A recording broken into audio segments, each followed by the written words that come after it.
Ready to start? All right. Hello, everyone. Welcome. Thank you for taking the time to join us this morning. I want to introduce myself. My name is Tomas Depas. I have the honor of leading the Office of Global Partnerships at the U.S. Department of State. Our office is the gateway between the experience, vast knowledge, resource pools of the U.S. Department of State and the private sector. In other words, we bring the government and the private sector together to see how we might go farther together. Using public-private partnerships and other private sector engagement tools, we craft meaningful collaborations that move the needle on the issues that are most important to the American people here at home and abroad.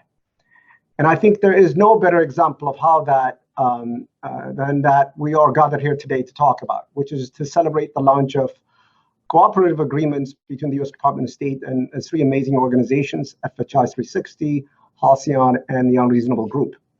These awards and these partnerships are made possible from the COVID-19 Private Sector Engagement Partnership Fund, which was established in 2020.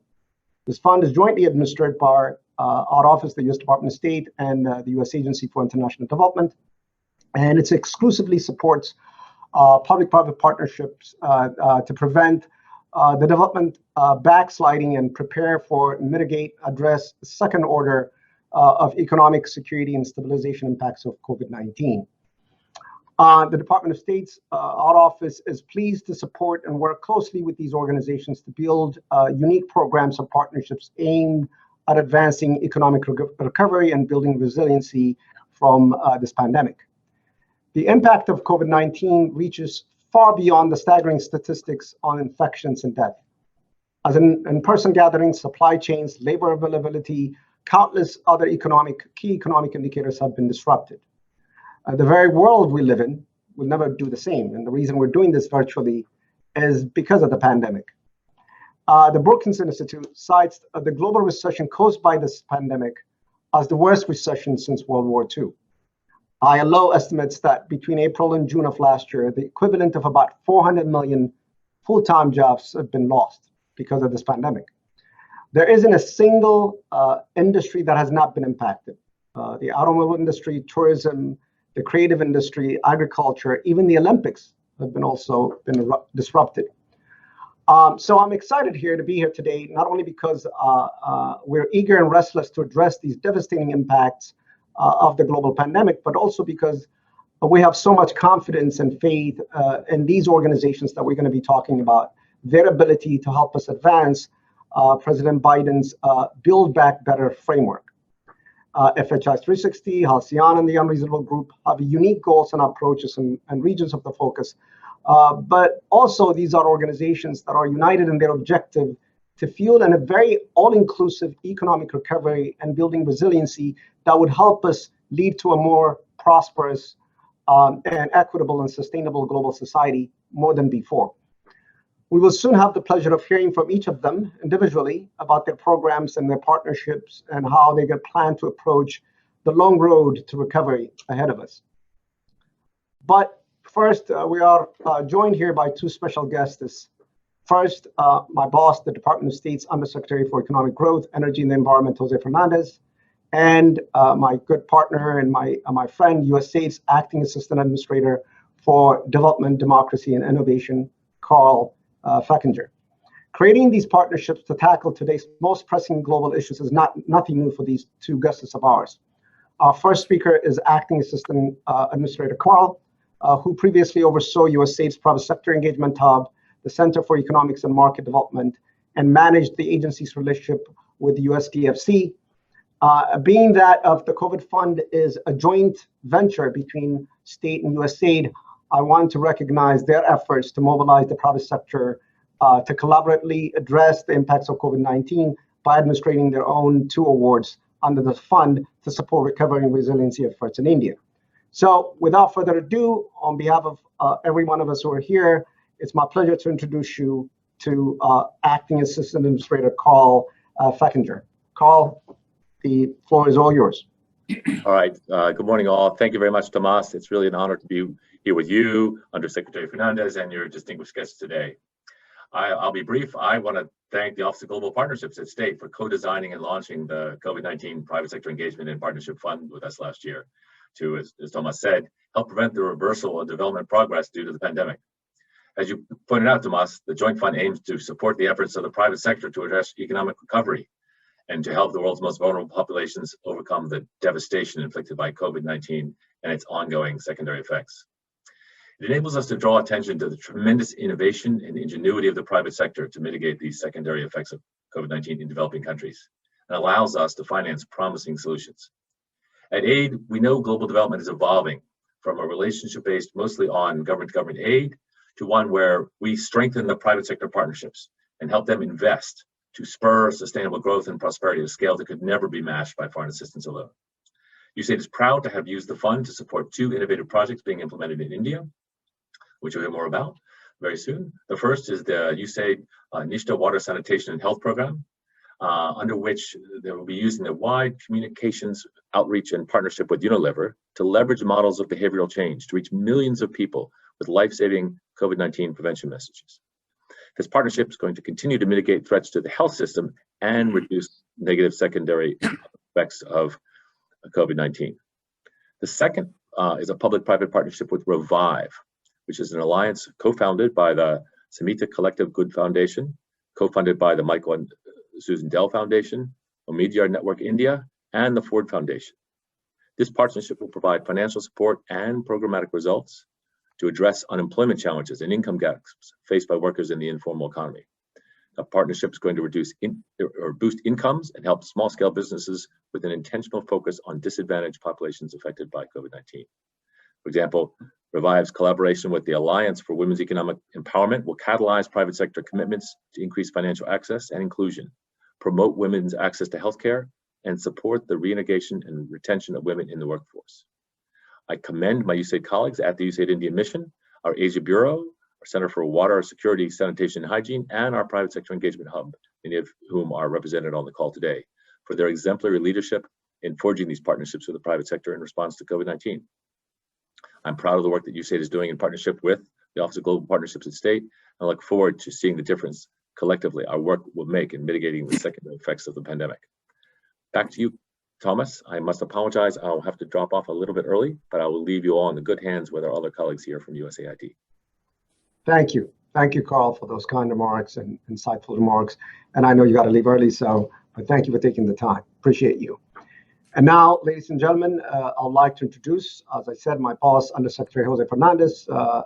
Undersecretary Fernandez, among other positions, he served as a partner at the Gibson, Dunn & Crutcher LLP in New York, and he also served as director of the Partnership for Inner City Education in New York.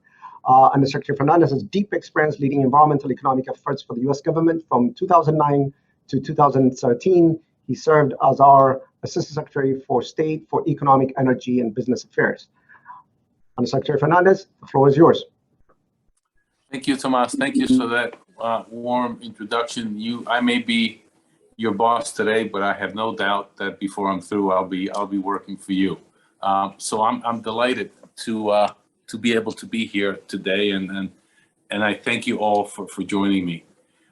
Today, we're thrilled to announce the launch of 3 awards to fund public-private partnership programs around the world.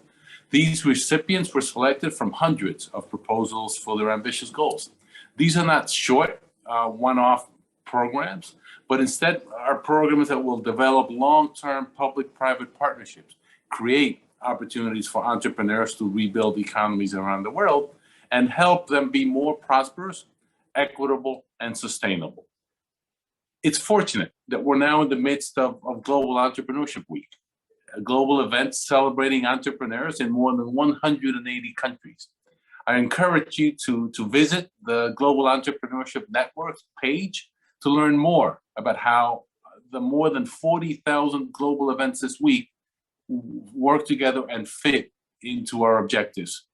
One of the most important skills in entrepreneurship is seizing the opportunities that come before you. And for each of our award recipients, this is one of those opportunities. We meet today at a challenging time.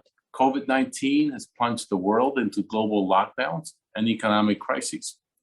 To address this, the U.S. is committed to leading the global response to the pandemic and renewing prosperity both at home and abroad. That's why we've delivered more than 200 million vaccine doses to more than 100 countries around the world. And I'm proud to say that we've done this as donations and not as sales, transparently and with no strings attached. The US, through our International Development Finance Corporation, has also invested to expand global manufacturing capacity for safe and effective vaccines in Africa and in India. With these milestones, it's clear that we're delivering on our promise to accelerate the equitable distribution of safe and effective vaccines and build capacity to bring an end to this pandemic that's taken so much from us and from our families, and to ensure, and this is important, that the world is better protected for the next pandemic. As vaccinations increase around the globe and we start to reopen, we want to ensure faster economic recovery everywhere. To do this, we have to enable the most dynamic, creative, and entrepreneurial minds among us. And we have to harness their talents to mitigate the effects of the virus on our societies. Small and medium businesses are the engines that drive economies around the world. They create jobs, accelerate innovation, and propel society forward. And with the world facing unprecedented challenges, social entrepreneurs are rising to the occasion. By working together, we ensure that we're building back better economically, as well as advancing global health security to fight this pandemic and others that may come. Engaging and creating partnership between the public and the private sector is essential to amplifying the department's COVID-19 response. By leveraging the private sector resources, its expertise, its creativity, the Department of State can scale up readiness and response operations in developing countries. But as President Biden said during the global COVID-19 summit in September, we can't do this alone. It's got to be an all-hands-on-deck crisis response, and we must all do our part. And when I say the private sector and the government have to work together, it's not just about how much money you can contribute to a cause. We also need the innovation, the ideas that the private sector is uniquely poised to bring to this global challenge. There are so many ways to engage. For example, the work done by private sector pharmacies has been invaluable. As of October 20th, more than 147 million doses here in the US have been administered by pharmacies across federal programs. Another example of private sector collaboration are the vaccination programs through ride-share organizations that are giving users free rides to vaccination clinics. Look, the lesson is clear. Every organization has a unique capacity, a unique expertise. It's not a one-size-fits-all solution. And our ability to mix and match our strengths is limited only by how ambitious we want to be. And yes, we want to be ambitious. So in closing, let me extend my sincere congratulations to Family Health International, Halcyon House, FHI 360, and the Unreasonable Group, great name, and thank them for the work that they are about to undertake. We expect wonderful things from each of you, and we have full confidence that you will make it happen. And to those listening, I hope that these organizations might inspire new ideas among yourselves, new thoughts of solutions, and the partnerships that can take you there. So let me wish you the best of luck to you all, and happy partnering. Tomas, now I'll pass it back to you and to introduce our first award recipient. Thank you. Thank you, Jose. Thank you very much. Thank you for your time. So we are very excited, as Jose just mentioned, to support these organizations as they do the work side by side with their partner organizations, their entrepreneurs, and their small businesses around the globe to respond to this devastating economic effects of the pandemic. First up, we have the CEO of FHI 360, Dr. Tessie San Martin. Dr. San Martin, the floor is yours. Thank you, Tomas, and my thanks as well to Undersecretary Fernandez and Carl. Great to see you, and good morning to, or afternoon or evening, wherever you are, to those of you here.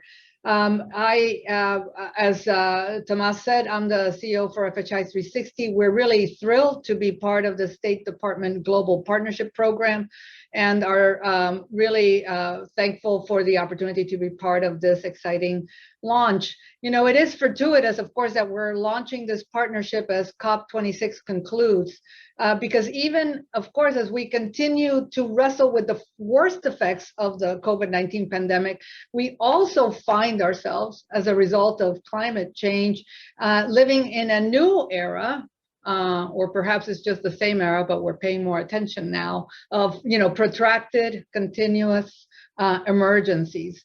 Emerging infectious diseases are going to continue to pose threats to human life everywhere.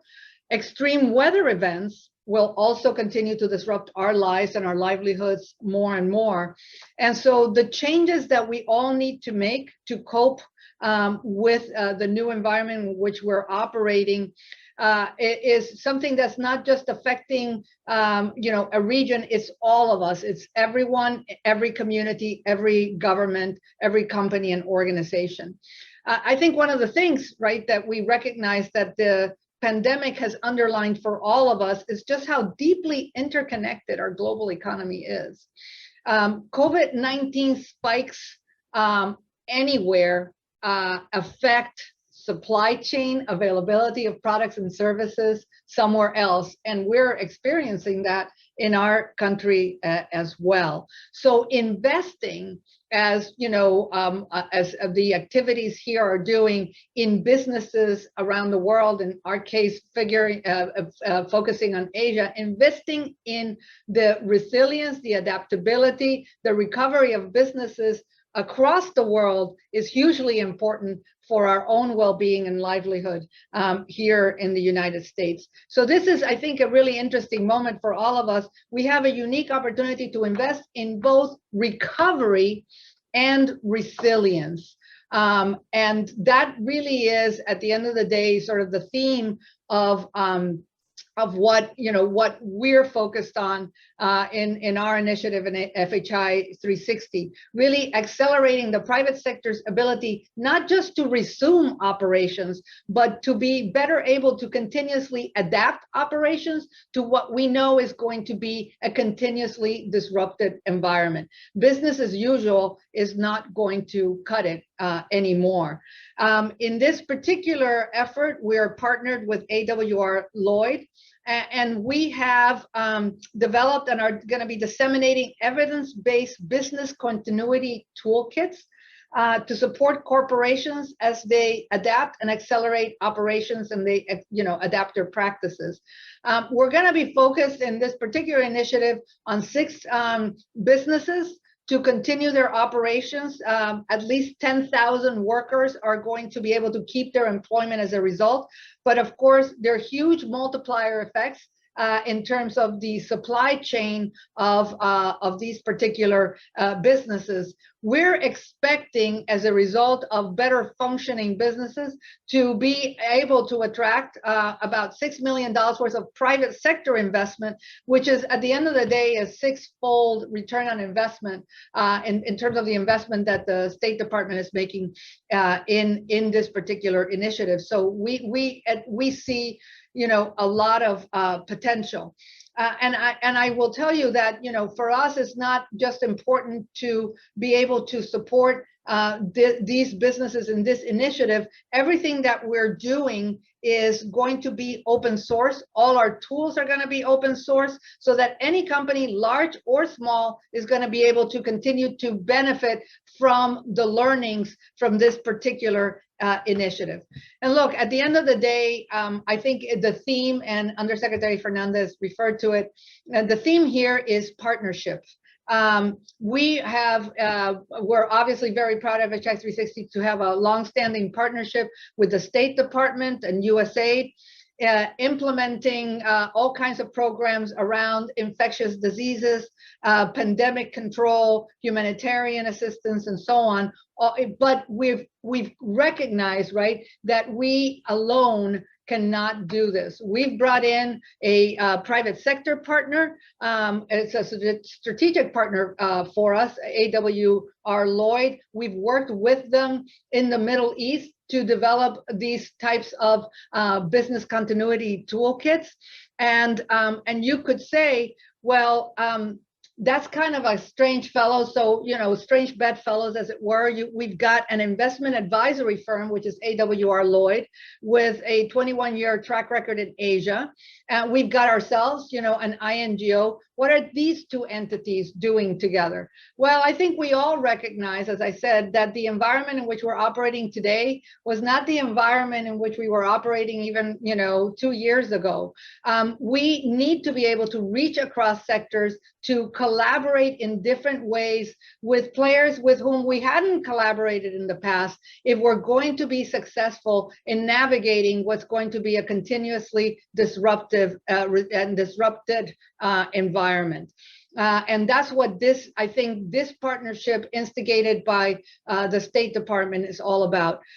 Look, the COVID-19 pandemic reminds all of us how precious and vulnerable human life is. We grieve the loss of life and livelihoods across the Asia-Pacific region, and we commit to learning from this crisis so that we can be better prepared to the next. For the next. And honestly, FHI 360 is so grateful to partner with the Department of State to invest in resilience and adaptability for this transformed future. Thank you very much. Thank you, Tessie. Appreciate your remarks, and we look forward to even working more with you on that endeavor. Next up is we have the CEO and co-founder of Washington D.C. based Halcyon Group, Kate Goodall. Kate, the floor is yours. Thank you, Tomas, and everyone. I'm honored to be here today to celebrate this award on behalf of my colleagues at Halcyon and our partners at Amazon Web Services.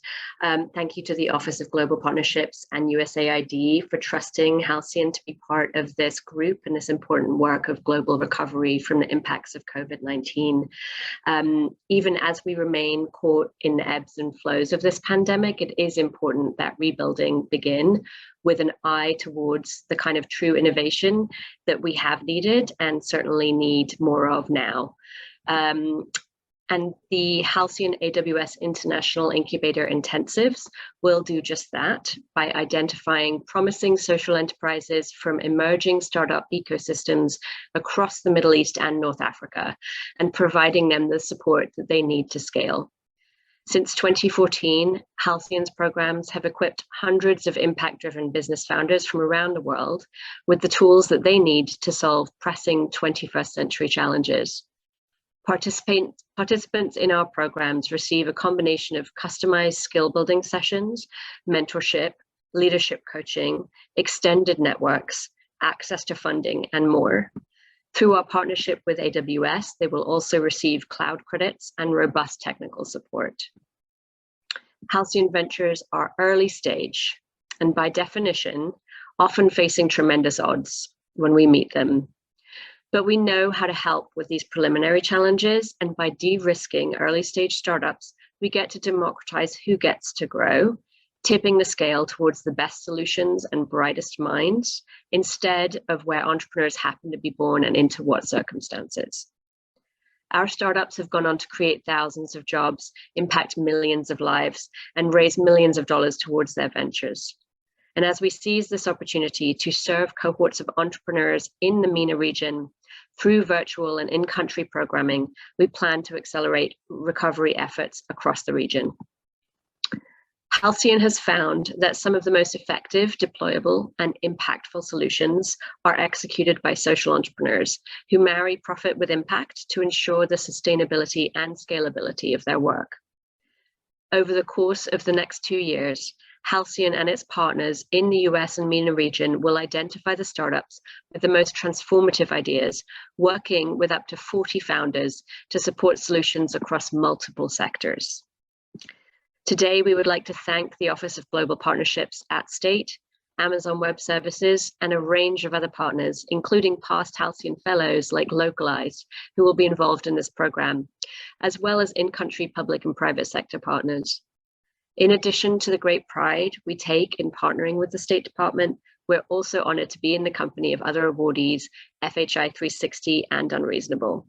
It is exciting to see the US government reaching out to mission-driven organizations like ours to address serious global issues, and we hope these types of partnerships will continue to grow in scope. Through this cooperative agreement, Halcyon looks forward to advancing economic stability, job creation, and deployable 21st century solutions needed globally now more than ever. Thank you very much. Thank you, Kate. Thank you very much. We look forward to working with you more.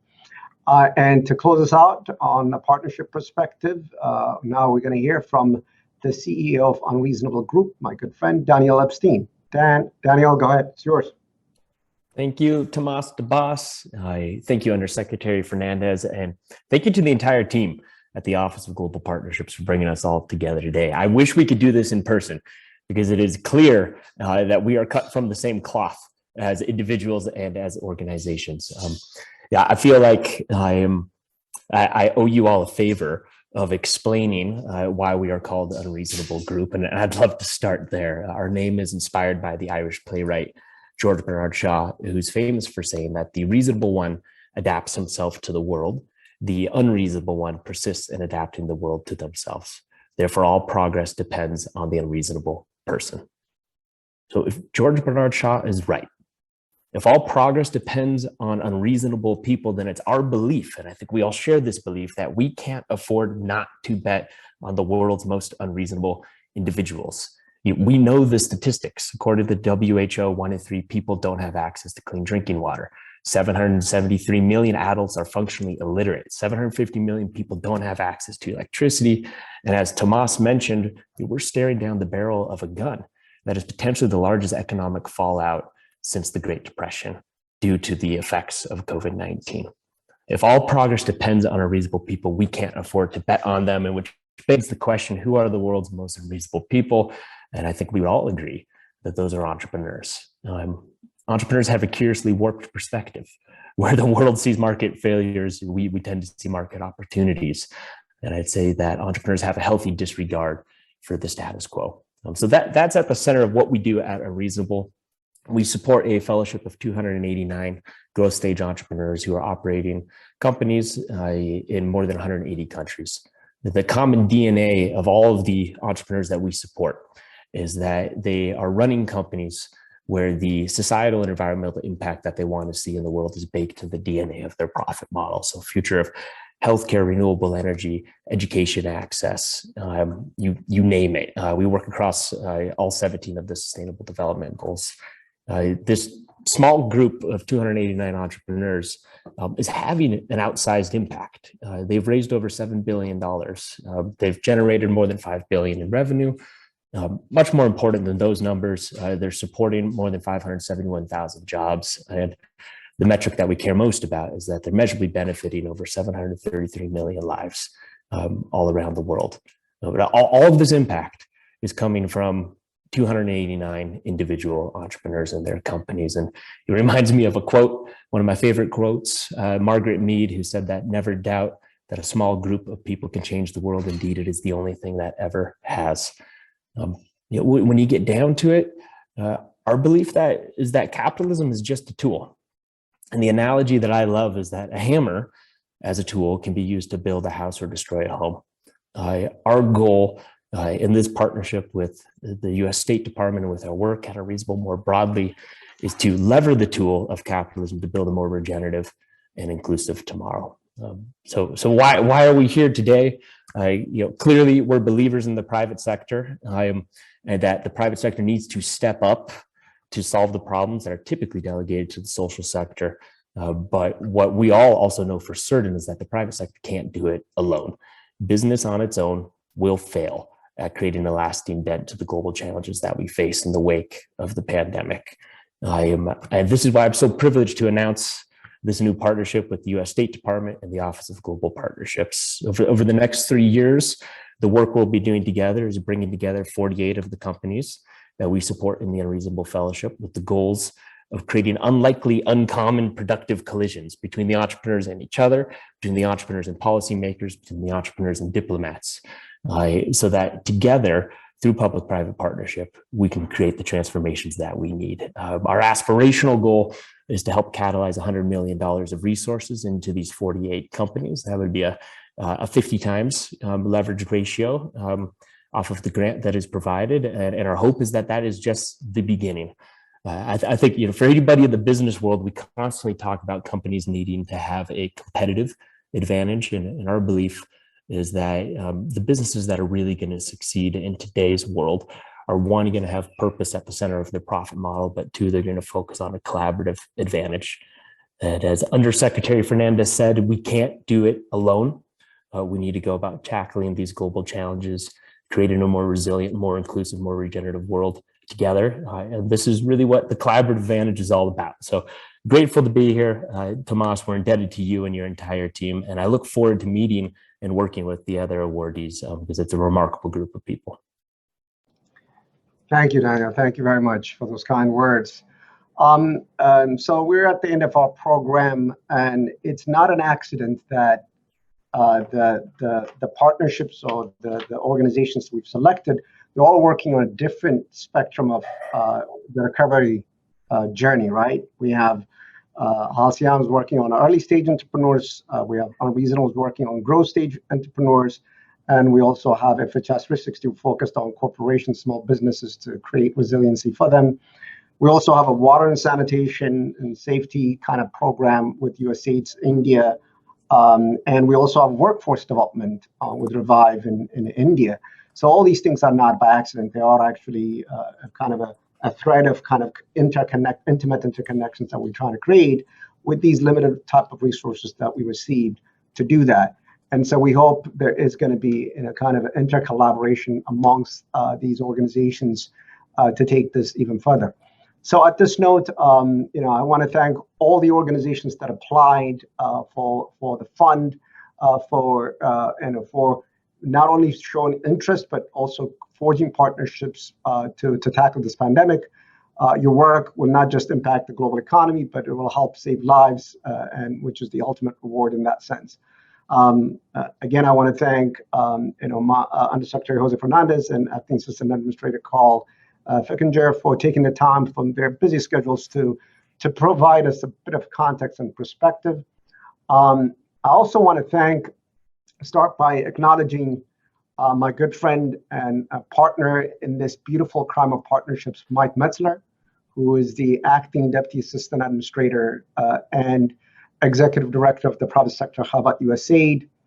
When people ask me, I always describe our state, my office who does private sector engagement, and Mike's office who does similar work at AID, our relationship as being two sides of the same coin. So therefore, Mike, I think he's online. It's always a pleasure to flipping the coin with you and flipping the script with you, always.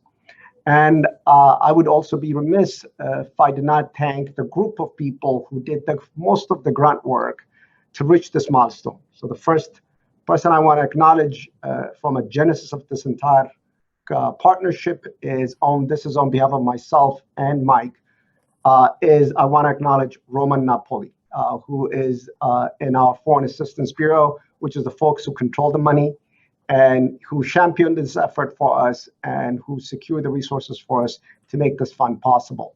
And so thank you, Roman, and we look forward to working with you to hopefully even expand this program beyond what we have done.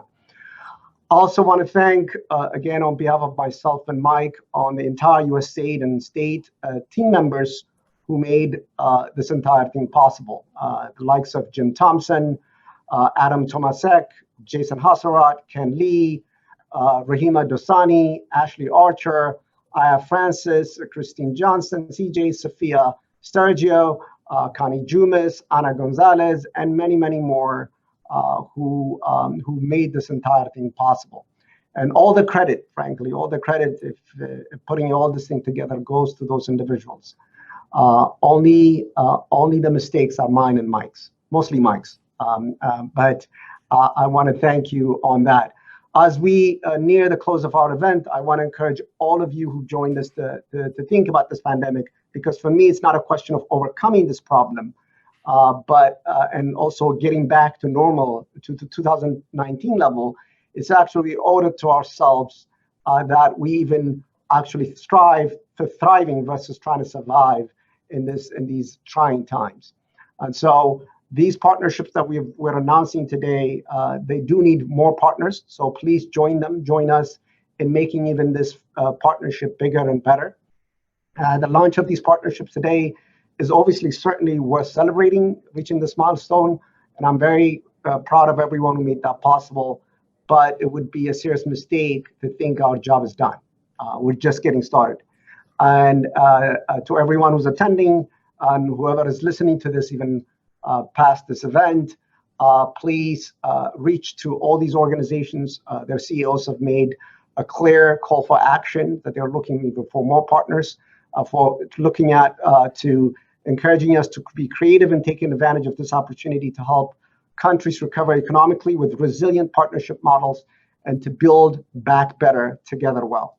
So remember that the department is always open to collaborate with the private sector to form a very impact-driven partnerships. We just recently announced even a new partnership called SEED, Climate Entrepreneurs for Economic Development, with COP26, with Salesforce, LinkedIn, and GE.